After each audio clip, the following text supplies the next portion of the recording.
Yeah, I solo queued to master again. I didn't spend too much time a day on it, but that doesn't mean that it was an easy feat, and actually picked up a lot of knowledge along the way that I'm sure will help you, whether you make it a similar journey or just want to get out of gold. So here is how I solo queued to master and what I learned. Let's start with a quick mindset change that I had to pick up, which was just be more aggressive. We're like 20 seconds in and I can already hear you typing, oh, I'm not good enough to play aggressive, I'll just end up getting killed. Good. Your RP might take a temporary hit from this playstyle change, but the best way to learn is just stepping out of your comfort zone. Funnily enough, my mechanical skill significantly improved after this challenge. Why? Because if I don't hit every single bullet, I'll simply die. If I no-fell, if I play pubs or I stack, there's always a lot more room for mistakes, but if you solo queue in ranked, you have to play perfectly, and if you put the effort in, eventually you will fit the mold. Smart aggressive players always get ahead of ranked. You get momentum, more loot, positioning, and you get fear from the lobby itself, which will help you in most endings. A team who's sitting on god position can really do much if they're just sitting on white or blue armors while you're rolling up with fully stacked evo shields and the loot from the entire rest of the lobby. What's funny is that when I watch fights that we lost, we almost always lost because I wasn't aggressive enough. I never told myself that I went in too hard, but instead I always found myself playing too passive. If you want to win fights, you need to both take risks and punish enemies when they make mistakes, and sometimes you only get one opening in an entire fight, like someone being out of position, up getting cracked, or even knocked, and you just have to push and close it out. Obviously, you want to do this without getting knocked or trading yourself, so don't take this advice as an excuse to blindly push into full teams and get beamed, because obviously if you get knocked, there's a big risk that you'll get third partied and straight up lose. There's also this one factor, which is that the second you're down, you have zero control of the outcome of the game. I mean, you could help them with your knockdown shield. That's besides the point. You're leaving it in your teammates' hands, and I'm sure they're not all horrible, but you shouldn't make a habit of letting someone else pick up your slack for you if you want to grind RP, and most importantly, if you want to improve. That being said, if you would pick up the slack and hit the like button, it would really help. Speaking of teammates, if you know you're the best player on your team, it might be worth it to try and bait your teammates. Now, you don't have to go all in and get them killed by baiting them, but randoms usually expect someone else to go in and take the first charge. And how can you take the helm and lead the fight while at the same time doing all of the damage while cleaning it up? The trick is, again, baiting. Try taking space against the enemy and do as much damage as you can so your teammates can push in, and once they're pushed in, you can walk in behind them and use them as dummies while you clean the fight up. Playing extra aggressively and taking as many fights as I could when it made sense actually changed my outlook on the game as well. Normally, I'm always a little bit cautious and scared, but as I kept going, I felt increasingly confident, and I would take 1v1s and 1v3s against full predators and pro stacks, and even though I rarely won these, I usually took one or two down with me as if they were normal pubbers. I'm pretty sure that my testosterone rates shot up as well.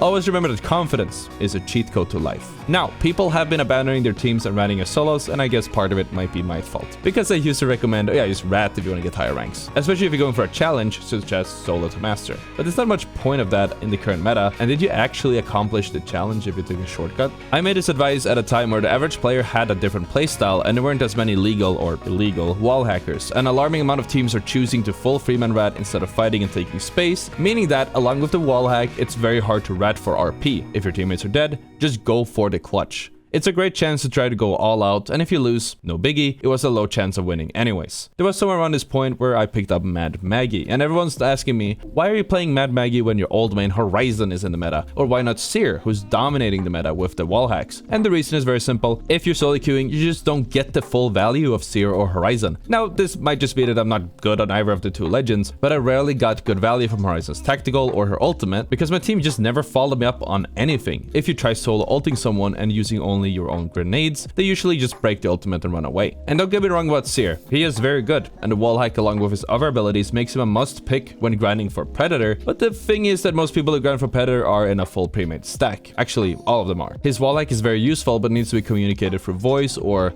text, and you can't really get nearly as much value with randoms as you could in a, say, Discord call. By the way, make sure to join my Discord at discord.gg/otter. Anyways, you could communicate with your teammates or voice, but there's a good chance that they don't listen. You don't have the proper synergy or whatever reason. The point is, it's moot. The only time you can consistently get your teammates to focus a target is when you're using your tactical, but that's only half of your and should rarely be used at the start of a fight instead of in the middle to the end. And in solo queue, you quickly learn that your teammates won't follow your information unless you again open with a scan.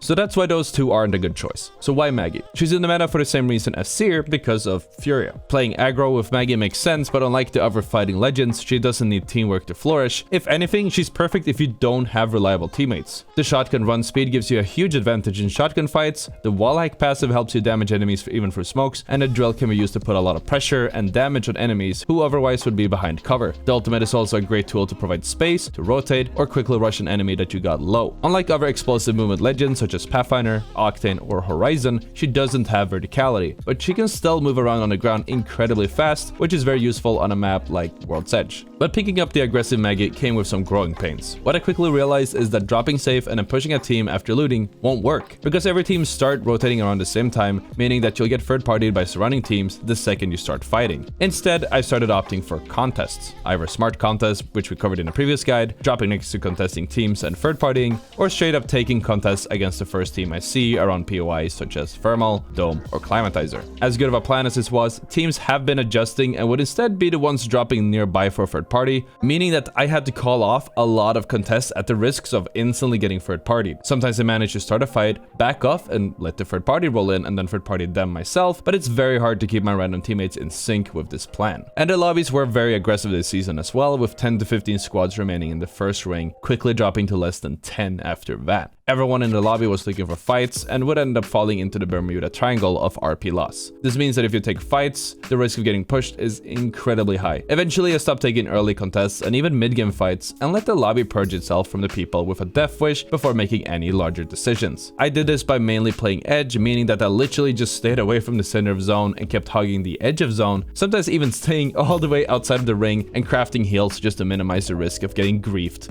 for a little bit longer. Now I'm aware this goes against what I said earlier about confidence, but there are very few people who can fight the entire server at the same time, and none who can do it in SoloQ. And the keyword for this is smart aggression. If you're looking for a way to stay smart in Apex, make sure that you hit the subscribe button. It helps me a lot, and with your help, we'll hit 200,000 subscribers this year. Thank you for the 17.4% of you guys watching who have already hit the subscribe button. At the end of the day, smart aggression is very lobby dependent. If you find that nobody rushes into an 8-party team fight when you're contesting, it's still valid. If everyone plays very slow and passive, you will benefit from being aggro and taking fights both in mid and sometimes even late game. Always make a mental note of what's going on in your lobbies and try to be the contrarian, because it's the ones that go against the current that get the best results in a battle royale. If you're in diamond, or well, let's face it, gold or above, odds are that you'll be facing the odd predator from time to time. If facing predator stacks, please strap on your seatbelt, lean forwards in a downward position, and wrap your hands above your head. God bless your soul. In all seriousness, you won't beat any pro or predator stacks in fair teamfights, especially if you're a SoloQer with 2 random teammates. But the thing is, stackers know that they have an insane advantage in being pre-made, which makes them confident,